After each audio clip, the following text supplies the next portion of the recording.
Hey, what's going on? You know who it is. You know what it is. All right, you guys, peep game. You know, I want to keep it 100 with you guys because that's what I try to do. This is just real talk. To a certain degree, it's one of these situations where you miss doing something, but then again, you glad you not doing it. And what I mean by that, I'm not gonna lie, I miss covering boxing. I miss it. You know what I'm saying? And not because of the fighters. It's because of, my black media brothers and, some that wasn't black. Like Danny from the Boxing Voice, he cool. He a Hispanic dude, he cool. A couple of other dudes, you know what I'm saying? They was cool. And they showed me love. Me and Marcos, me and him was respectful of each other. Same thing with Radio Raheem. You know what I'm saying? At the end of the day, Radio Raheem, he do what he do, even though, he from North Oakland. It is what it is. Radio Raheem never disrespected me. He'd shake my hand every time he seen me and shit. So but it is what it is, though. So I didn't have a problem with most of my media brothers. Ellie was cool to me too. What I liked most was covering boxing, with the brothers. You know what I'm saying? Because, before some of us went our separate ways, had fallen outs and all that type of shit. One thing I can say, I do want to thank Fred and other people because Fred helped me become a better reporter because I went in there raw. So I studied, so I kind of, Fred gave me some game. He told me how to do my interviews because I used to go in there raw. You know what I'm saying? I was winging everything, and Fred helped me get better as a reporter. So I do thank Fred for that. You know what I'm saying? Real talk. And I did like that. That's what I liked about covering boxing, seeing the brothers and, seeing the black media members. Because at the end of the day, I really didn't give a damn about them boxers because a lot of them boxers got on my damn nerve. You know what I'm saying? Quite a few of them. You know what I'm saying? Just real talk. Because, a couple of them tried me and I had to kind of let them know, hey, man, don't let this media shit fool you. Okay? Real talk. But I ain't gonna say who the fighters was. At the end of the day, it got resolved behind the camera. And I ain't one to be sitting up here always name dropping and all that type of shit. Because there are some things that's just meant to be talked about behind closed doors or off camera. But I think one of my best moments is back in November when I covered the Wilder Ortiz fight. You know what I'm saying? And I was sitting up there with Sam Watson and his son Brandon, Tyler, who worked with Ellie Setback, Fred, the homie Keith, me and Blue. We was all sitting in there. We was just chilling, and Sam was just dropping jewels, knowledge, how he got started, him and his other homeboy Charles, and they was just dropping knowledge, dropping gems and shit. And we all was congregating. It was like a brotherhood, and that was like the highlight of my life as doing media. You know what I'm saying? That was like the shit right there. That was like what I liked about covering boxing. It wasn't even really, like I said, it wasn't really so much the fighters. So, it would be cool when, I'd go to these events and I'd see Fred and Champ Side and, and we'd just be chilling and shit. Because like I said, Champ Side, ask Champ Side for real. Because it's cool to talk about it. Ask Champ Side how bad Kelly Swanson disrespected me when we covered the Peter Quillen fight in Bakersfield. And like I said, I was furious.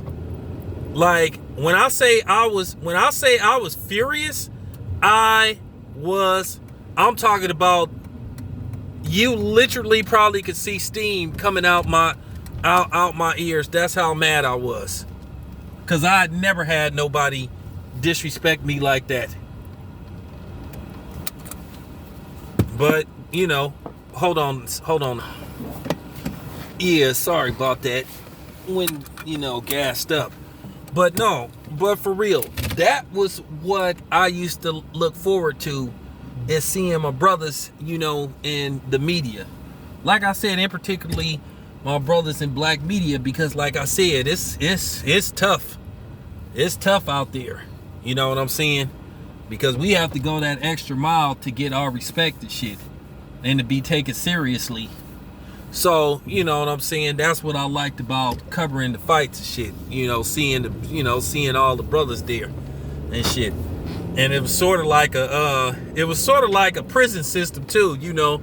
All the black media usually kind of like congregate with each other and shit, while the non-blacks and the whites sort of like either keeping a distance or they congregate with their little group.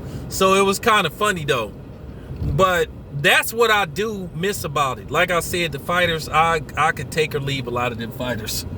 Because like I told you, if you really, man, I'm telling you, if you really like had a real conversation with some of them fighters, like you would, I mean, some of them, they'd just have you looking like, dude, excuse me.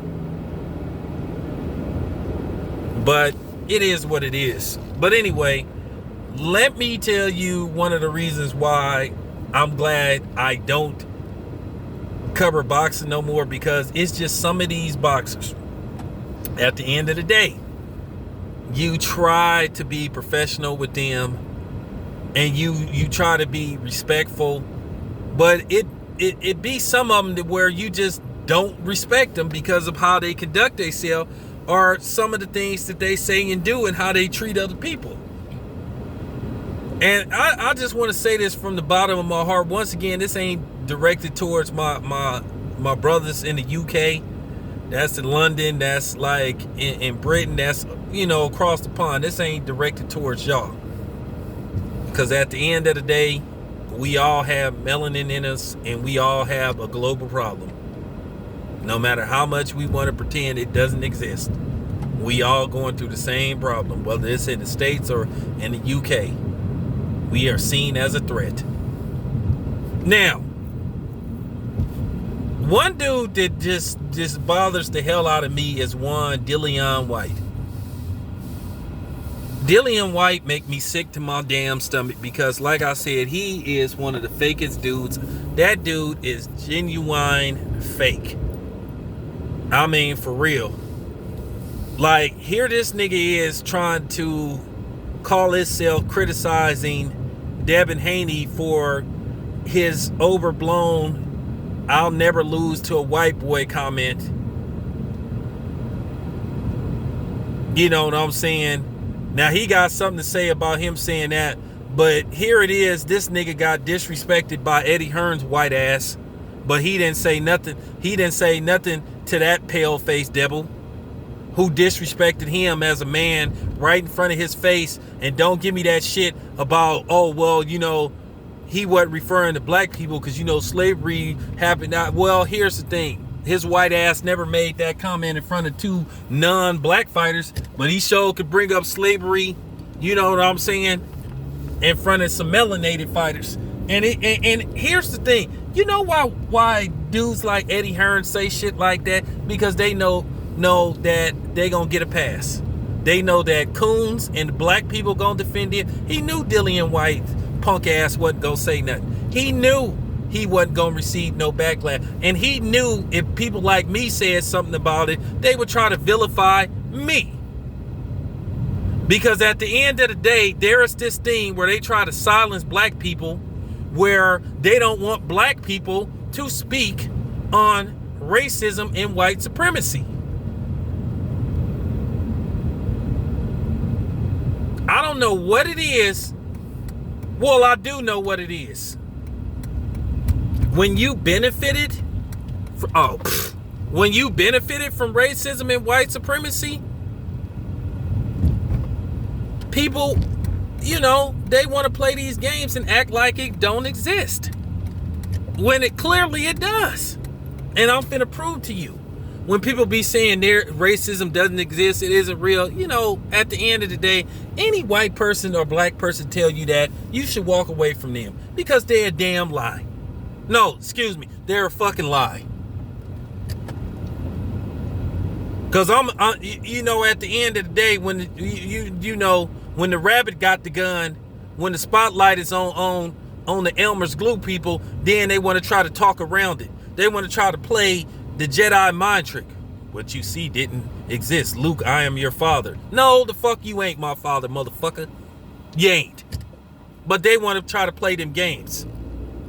You didn't see what you saw. You didn't hear what you heard. Yes, I did. And then they want to play these games. You're race baiting. You're race baiting. Like I said, there ain't no such word as race baiting. Just another fake narrative and a fake word white people made up to try to silence black people and try to make black people feel guilty about exposing racism that clearly exists. To try to make us feel guilty and to try to silence us. Well, you ain't gonna silence me. But like I said, Dillian Whyte is a grade A, first hand, you know what I'm saying, 5th degree coon. Like I said, you flat out let Barry Hearn disrespect you in front of a press conference. And like I said, where was all the outrage when he said that? You had people barely speak on that. The only one that said something was Bob Arum.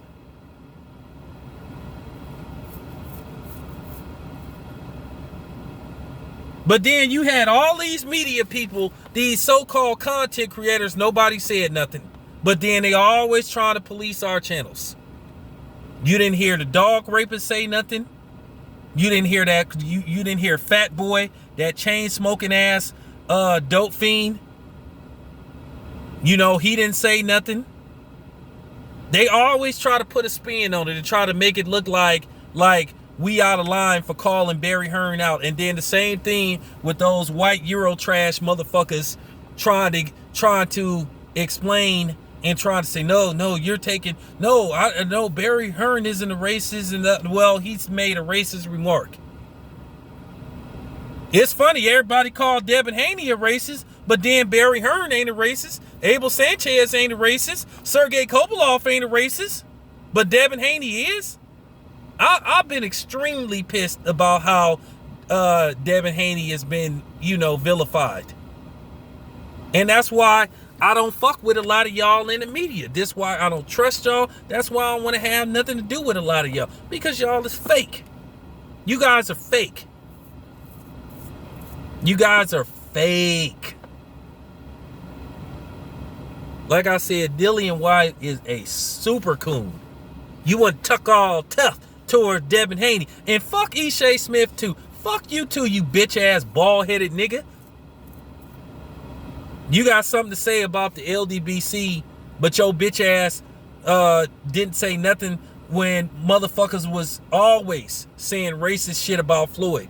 All of a sudden you want to play that role, man. You a bitch ass nigga. I'm glad Harrison Lubin put your ass out of boxing, bitch ass nigga. Crying ass nigga. Now, and you can send this shit to Ishay Smith, bitch ass. Cause he a bitch ass nigga too. Just like Dillian Whyte. Coon ass niggas. Y'all gutless. Real talk. But this is what I don't miss about boxing. A lot of these fighters is gutless. Is gutless. Gucci flat out disrespects black people as a whole, but you still got niggas rocking they shit. I did a video where I threw all that Gucci shit in the garbage can. I don't care. That was thousands of dollars worth of Gucci shit that I threw in the garbage can. I'd rather the garbage can get that shit than me sit up there and continue to put money in the pockets of a company that don't respect my people. And I don't give a fuck about no Dapper Dan, You know what I'm saying? I don't give a fuck about that shit, because Dapper Dan should have called. So just because they have one token nigga, that means we supposed to let it go, and then they sit up here and say, oh, well, I was naive, and we gonna send somebody to talk to a black representative to get a better understanding of, you know, cultural sensitivity. Are you fucking kidding me? And see, that's the insulting part, where they try to play these games like, oh, we didn't know that would be offensive. You had to have known. Real talk. They do know. But they want to play stupid. They want to continue to play stupid. Yeah, okay. But yeah, real talk, before I end this video, just want to say, Dillian Whyte, you are a third-degree coon. You should have the same energy you have for Devin Haney. You should have checked Barry Hearn's white ass when he made his comments about slavery.